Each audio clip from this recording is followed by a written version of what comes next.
प्रदान करेंगे, माल्यार्पण करेंगे, कलश का दीप प्रज्वलित करेंगे और मैं यहीं से मंत्र उच्चारण करूंगा। स्वस्ति न पूषा विश्ववेदाः स्वस्ति नो अरिक्ताक्षर्णिभिः बृहस्पतिर्दधातु। बोले सदगुरु कबीर साहेब की जय। परम सम्माननीय मुख्यमंत्री भूपेश बघेल साहेब की जय। सर्व संत समाज की जय, भक्त समाज की जय।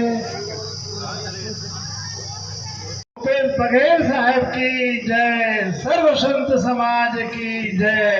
आज के आनंद मंगल की जय। साहिब विराज।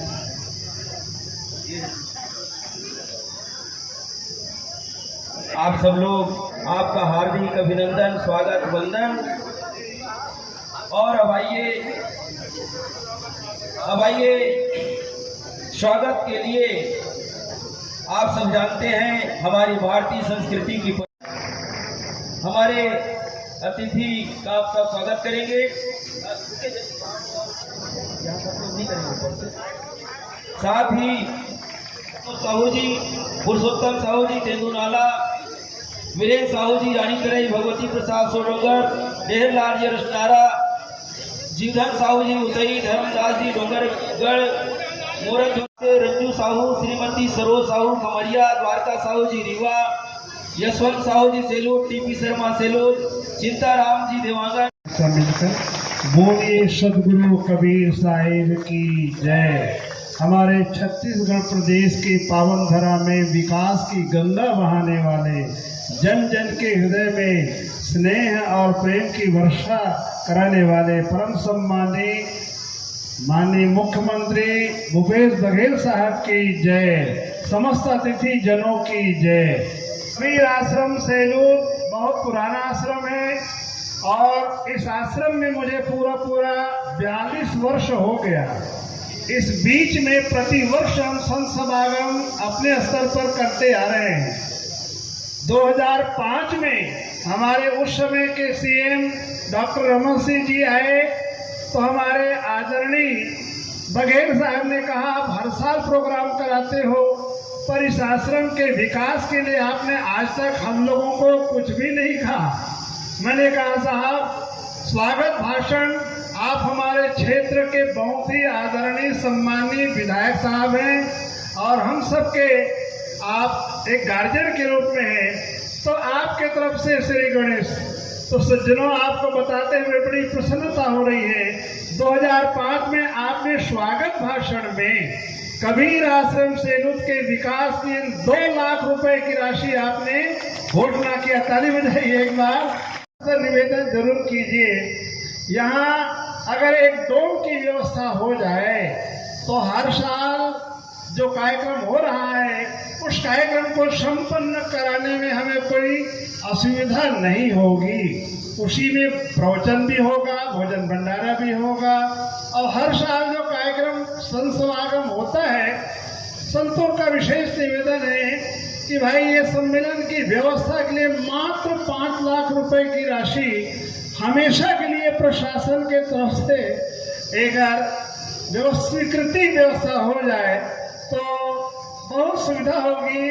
और इन्हीं भावनाओं के साथ निवेदन करते हुए मैं बहुत बहुत धन्य मनाता हूँ कि आप हमारा स्नेह भरा आमंत्रण को स्वीकार कर पधारे हैं और आपकी वाणी सुनने के लिए इस कार्यक्रम में बहुत से चारों तरफ से भक्तगण पधारे हुए हैं। इन्हीं शब्दों के साथ मैं अपने वाणी को विराम देता हूँ। मैं सोच रहा था एक आध भजन सुनाएंगे, लेकिन भजन सुनने का अवसर शायद बाद में मिले। उपस्थित सभी देवियों, सज्जनों, युवा साथियों, प्यारे बच्चों और पत्रकार मित्रों, सभी उपस्थित अधिकारीगण, साहब ने बताया कि महाराष्ट्र से, राजस्थान से भी श्रद्धालु आए हैं। मैं उनका भी अपने प्रदेश में स्वागत करता हूँ, अभिनंदन करता हूँ। आदरणीय साथियों, सुप्रीत दास साहब जी को हम लोग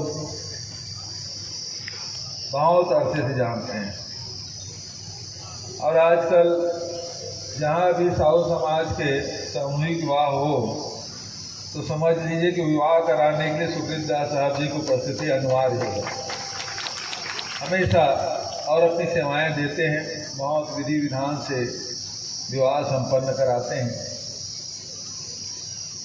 अपने कार्यों से हमारे बाबा कुटी सेलूद के का नाम पूरे छत्तीसगढ़ में उन्होंने कोने कोने में पहुंचाया है। अब तो प्रदेश के बाहर दूसरे प्रदेश के लोग भी आने लगे हैं। आदरणीय साथियों, एक बात मैं कहना चाहता हूँ, कोई भी संत महापुरुष है वो ऊपर से कोई गढ़ के नहीं आता, तो वहाँ आएंगे और समाज में या देश में या दुनिया में ऐसा सा काम करेंगे।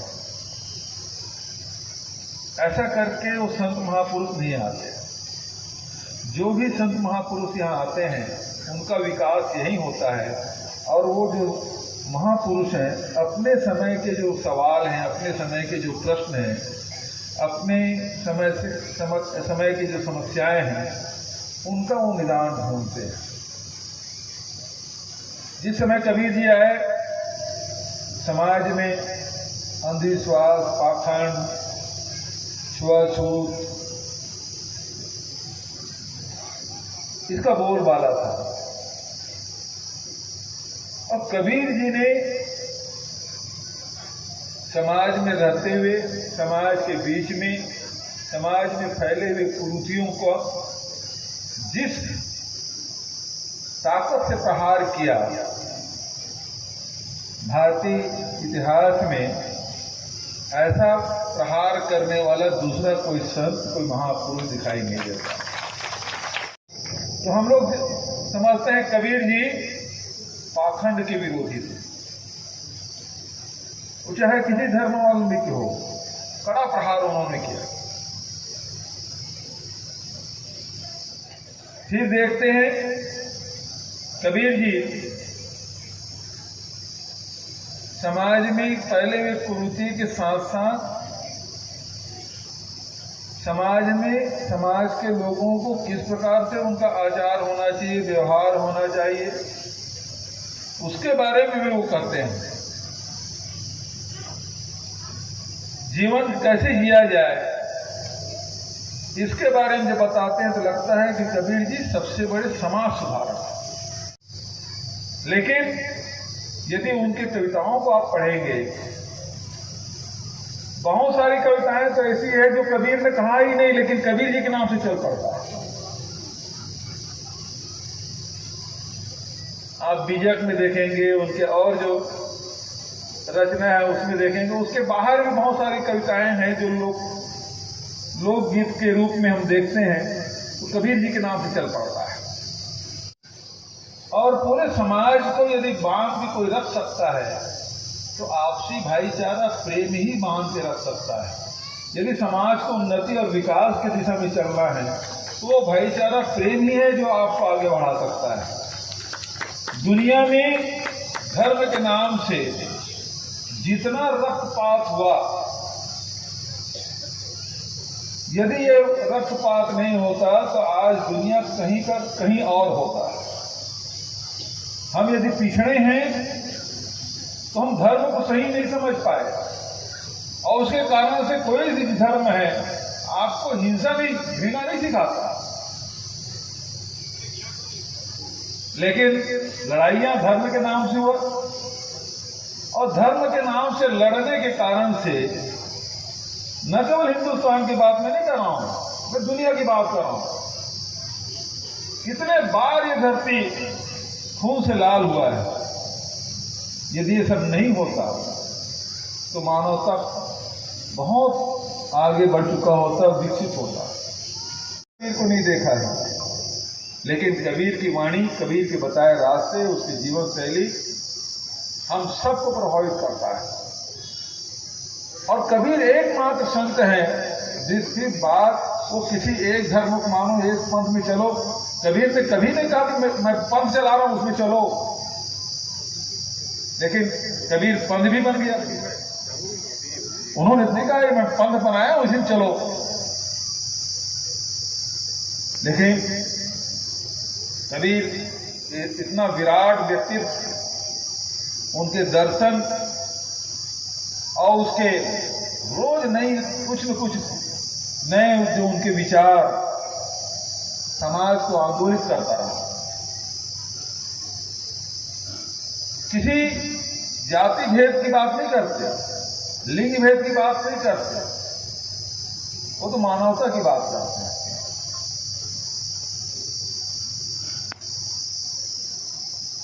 और फिर पूजा करने के लिए, पाठ करने के लिए, ध्यान करने के लिए आपको हिमालय जाने की बात वो नहीं करते, किसी मंदिर मस्जिद गुरुद्वारे में जाने की बात नहीं करते। वो तो कहते हैं कि तेरा साईं तुझ में बसे, वो तो तुम्हारे अंदर ही, बाहर कहां ढूंढ रहे हो? मोको कहां ढूंढे बंदे, मैं तो तेरे पास। तो आपको कहीं जाने की जरूरत नहीं है।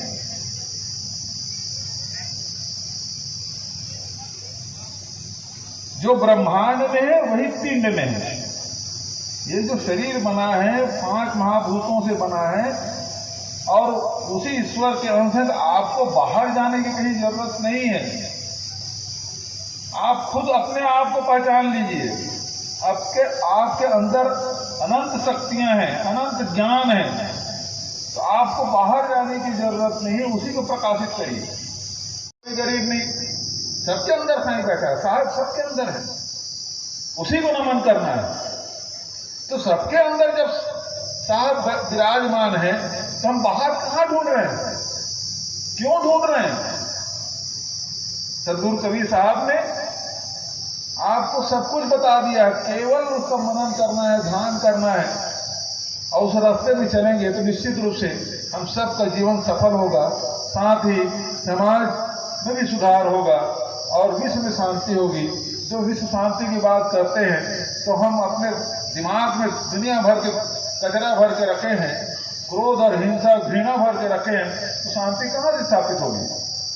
ये दोनों विपरीत है। स्नान, खान पान, रोटी पीता, त्योहार, तीज त्योहार, यही हमारी पहचान है और इसको सम्मानित करने का काम हमारी सरकार ने किया। तो संस्कृति के रूप में, सांस्कृतिक रूप से पहचान दिलाने का काम, संस्कृति जितनी भी है उसको, हमारे ऐतिहासिक जितने धरोहर है उससे उत्थान और विकास करने का काम, यहाँ के लोगों का आर्थिक स्थिति सुधार करने का काम, शिक्षा की व्यवस्था और साथ ही स्वास्थ्य। तो लगातार इस दिशा में हमारी सरकार काम कर रही है। यही कबीर का रास्ता है, यही संत महात्माओं का रास्ता है। तो सबको मौका मिलना चाहिए, सबको अवसर मिलना चाहिए, चाहे मजदूर हो, चाहे किसान हो, चाहे महिलाएं हो, पशु पक्षी हो। गौ माता के बहुत जय जयकार कराते हैं साहब लोग, धर्म की जय हो, धर्म का नाश हो, प्राणियों सद्भाव हो, गौ माता की जय हो। तो जय कहने पर तो जय हो जाएगा, उसकी सेवा करोगे तब ना। हमारी सरकार के जो उद्देश्य यही है कि हम सबकी सेवा करें, और सेवा से बड़ा कोई धर्म नहीं है। आप कितना भी कुछ कर लीजिए, ये साधु संत जितने भी हैं वो कितना तपस्या कर ले, कितना भी ध्यान लगा ले, लेकिन जो सदगुरु वो क्या करते हैं?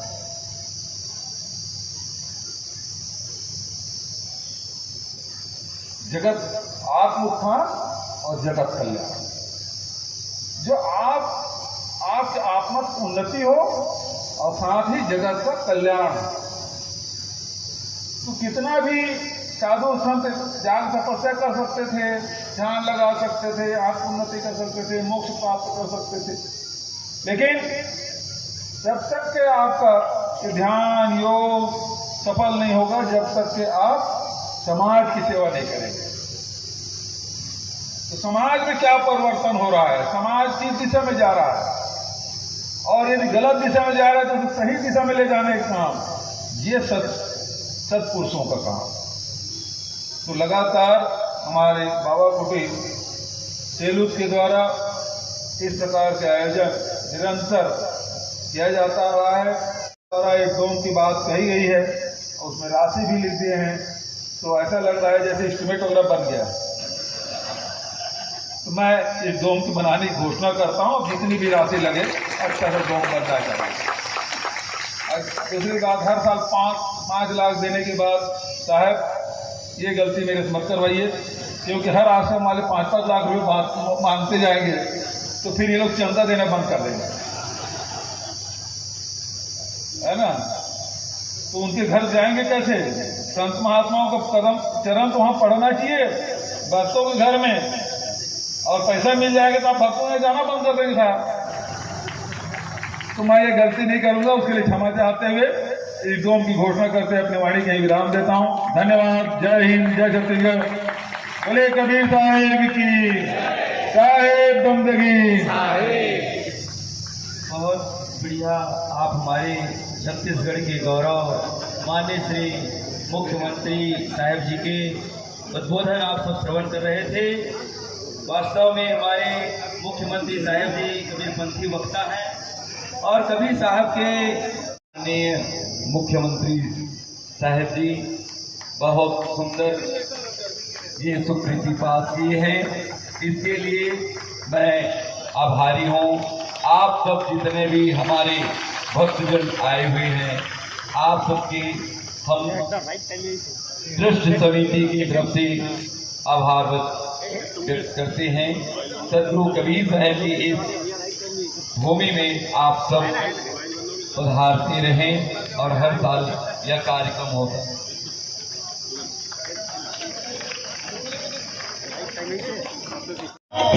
कैसे जुलाए थे?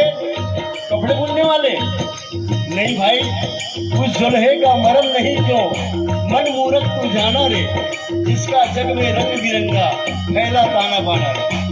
जो रहा वो जो रहा, ने मेहनत के पूजा करता दुल्हा बन के गुड़िया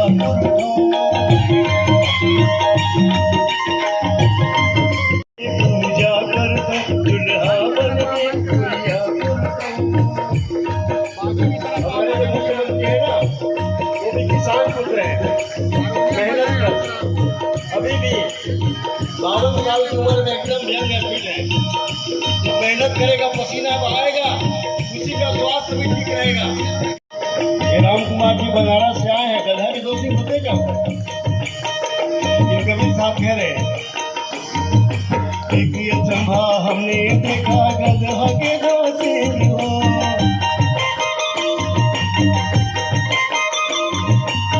गधा का मतलब है अज्ञानता। जहाँ अज्ञानता वही राग और द्वेष, अपना पराया, मेरा तेरा, इसी का झगड़ा है ना। एक ये चंबा हमने देखा गधा के दोषी हो।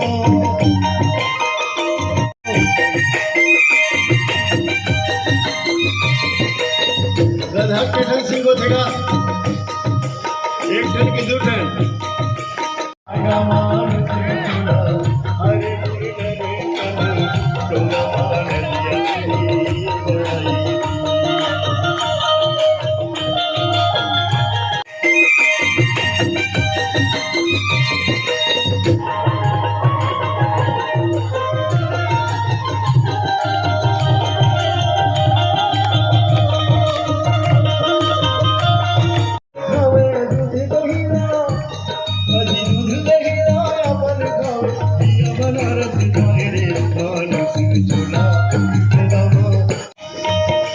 मेहनत के पूजा करता दुल्हा बन के गुड़िया।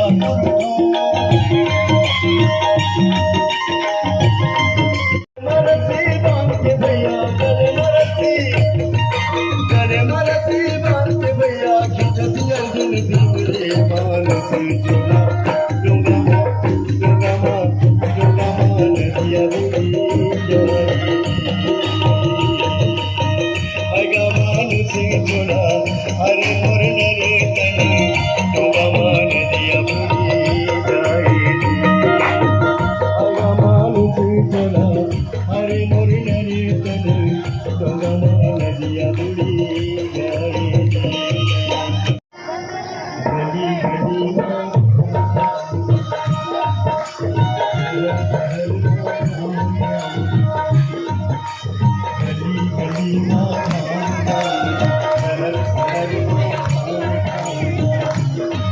Hello hello hello hello hello